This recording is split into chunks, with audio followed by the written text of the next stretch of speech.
à tous. Aujourd'hui petite vidéo un peu en retard en effet, puisque voilà, j'avais il y a quelques temps fait une vidéo sur le Lee Enfield, mon petit Lee Enfield de 1943 en 303 British, calibre d'origine bien sûr. J'avais fait une petite vidéo sur un rechargement avec de la N140 et des ogives en 140 grains. J'avais fait dans la vidéo un petit escalier où j'étais parti à 39, 40 et 41, à savoir que le maxi de la table de chez Vitavoris c'était 41,7. Donc dans cette vidéo j'avais montré un petit peu donc les résultats. C'était très aléatoire, il y a un petit peu partout on va dire, mais bon c'était quand même autour du noir quand même, ou dans le noir. Bon, j'avais expliqué en fin de vidéo que je pensais rester sur 39 grains. En fait non, je vais plutôt passer sur 41 grains. Par contre, j'avais expliqué que je devais affiner au niveau de la hausse micrométrique, où je tirais normalement à 200 yards, parce que c'est des yards. Donc je me suis dit à ce moment-là, je vais monter un tout petit peu. Donc, aujourd'hui, je vais tester justement un tout petit peu plus haut. Je vais me mettre à 2, entre 2 et 3, 300 yards. C'est étonnant pour une arme comme ça, on tirait à 100 mètres, de se mettre en gros à 250 yards quoi. Mais bon, le rechargement, on est obligé de le faire, sinon ça va pas. Donc aujourd'hui, petit test donc, de munitions avec ces 140, cette poudre N140 Vitavoris. Et donc tir à 100 mètres. On va voir ce que ça dit sur une petite cible 33. La luminosité n'est pas terrible aujourd'hui. C'est pas grave. Ça va dire déjà un petit peu où se trouve la cible, où se trouve le groupement au final. Donc on va voir ça.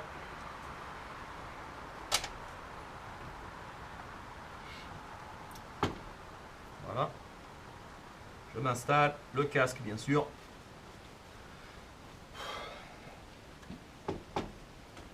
Et on va tirer tranquillement.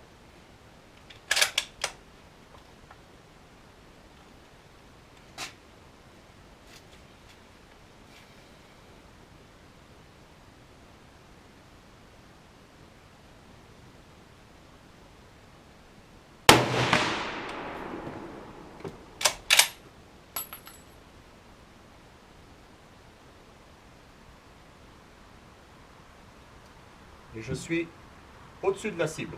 Alors ça c'est bizarre.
Et voilà.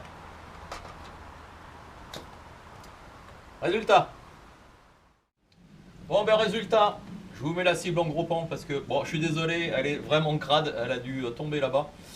Ouais. Alors non, en fait, j'avais pas un impact au-dessus, puisque c'était une vieille cible que j'avais pris, j'avais mis ça dessus, et en fait les 5 sont dedans. Voilà, les 5 sont dedans.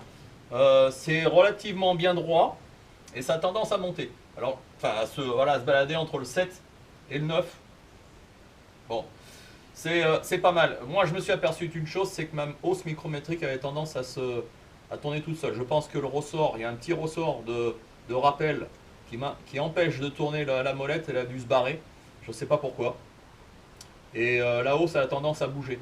À chaque coup, voilà, j'étais à 2,5, presque 3, là je suis en dessous de 2. Donc il y a un truc qui est bizarre, il va falloir que je regarde ça là-dessus. Sinon, ben, au niveau tir, je pense que c'est au niveau rechargement, je pense que c'est plutôt pas mal. 41 grains, à savoir que sur la table Vitavori, sur la N150 avec la balle 174 grains, je suis vraiment en haut de tableau. C'est 41,7 le haut de tableau de chez Vita. Voilà, je suis à 41. Donc c'est très correct. C'est très correct. D'ici quelques temps, je vais recevoir une poudre que j'ai commandée sur PAF. Il y a quelqu'un qui m'a contacté parce que je recherchais une poudre autre chose que de la 140 et autre chose que de la Tubal 3000 que j'utilise actuellement normalement pour ce Enfield. Voilà, c'est de la N130 que je vais recevoir. Un gars qui m'a contacté pour me vendre deux bidons. Deux bidons. Donc je vais pouvoir faire des rechargements avec de la N130. Voilà. Par contre, ça ne sera pas de la N100, de la 174 grains, ça sera de la 123 grains. La 123 grains, je vais vous montrer la différence entre ces deux munitions. C'est totalement différent. La 123 grains, c'est l'ogive en 311, hein, bien sûr, DMN 311. C'est la munition, l'ogive qui va sur la Kalachnikov, la 762 par 39. Honnêtement, cette ogive, c'est de la Cellier Bello, c'est top. Honnêtement, voilà, je le dis souvent, c'est top. Et là, franchement, j'en suis hyper content. Alors évidemment, au niveau aspect de munition, ça n'a rien à voir. Hein. Mais, enfin, ça n'a rien à voir. C'est totalement différent par rapport à son 174 grains. Elle est plus petite. Au niveau, voilà, visuel, bon, on voit la différence, ça c'est clair. Mais au niveau résultat, je pense que c'est, voilà, c'est sympa aussi. C'est sympa. Donc, quand j'aurai cette poudre, la N130, évidemment, je vais faire un escalier pour essayer de domestiquer un petit peu cette poudre. Et je vous ferai part, je vous partagerai mon expérience, mes tests, et puis voilà, voilà, c'est ce que j'aime faire dans le rechargement. Si je fais des vidéos, c'est pas pour montrer que je suis le roi du monde au niveau tir, je suis pas le roi du monde, hein. Mais j'aime faire partager un petit peu mon expérience d'amateur, bien sûr, d'amateur, au stand, au rechargement à la maison, en vous montrant des vidéos comme ça. Je pense que ça peut intéresser pas mal de personnes. Vous êtes de plus en plus nombreux à me suivre sur YouTube et ça, merci les gars, ça c'est vraiment sympa, c'est vraiment motivant. Que ce soit sur YouTube ou sur Facebook où il y a à peu près plus de 5000 personnes de par le monde. Alors il y a beaucoup de curieux, hein, j'en suis sûr, il y a beaucoup de Français aussi qui me suivent, voilà, qui me suivent et qui m'encouragent à faire ce que je fais. Ça, c'est vraiment, vraiment sympa. Ciao!